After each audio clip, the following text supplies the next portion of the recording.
Here's another big story. You know, while most teams are getting ready for the start of the baseball regular season, one team, the Toronto Blue Jays, has no idea, no clue, where they will be calling home. As it was announced on Saturday, that Canada will not allow the team to play home games in Toronto. So this is a big one. How do you figure all this out? Let's go to the man who figures everything out for us in baseball, baseball insider Jeff Passan. Hey, Jeff, what are the Blue Jays' options? They're just 9 days away from their home opener. Yeah, I hate to break it to you, Ryan. I do not have this one figured out, and neither do the Blue Jays, because while they could go to Salem Field in Buffalo, or while they could go down to their spring training home in Dunedin, they want a major league ballpark if they can. And because they don't have Rogers Centre in Toronto, they have been exploring the idea of staying in the Northeast. Now, maybe that means Pittsburgh, maybe that means Baltimore, maybe that means a combination of multiple ballparks. What they don't want is to be the barnstorming Blue Jays, but what they do want is to have some semblance of normalcy in this completely abnormal year where they're going to be playing home games, just not at their home. Yeah, and I wonder if people are going to say they're at a competitive disadvantage. This is another reason why this season shouldn't count the way others do. But I got to ask generally, what is the level of optimism around the game regarding the league's ability to prevent an outbreak?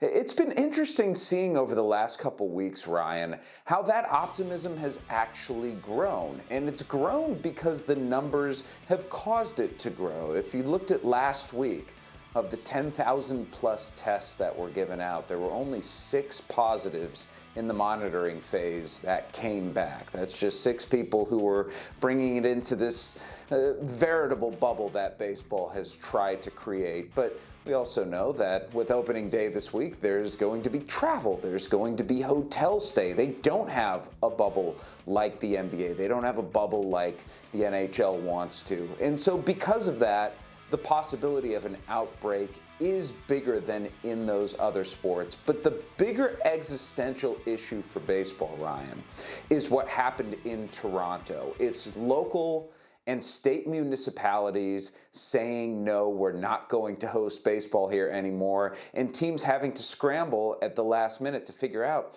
where exactly are we going to play? And if too many teams run into that, that to me is a greater threat to the baseball season than outbreaks themselves. Jeff, it's a great point, because we keep talking about what's happening to start a season in football, in basketball, and anything, but we forget about the local and state governments that have to make it all happen. And without them, it does not happen. So are there players at all, or anyone you've talked to, that is voicing concerns, given the Toronto news, that, hey, this could happen elsewhere?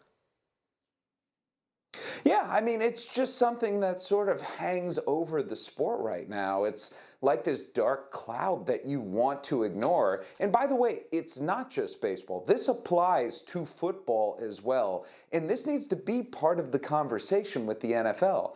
The NFL is not bubbling. And as long as you are a sport that is unbubbled in 2020, you are at threat at all times.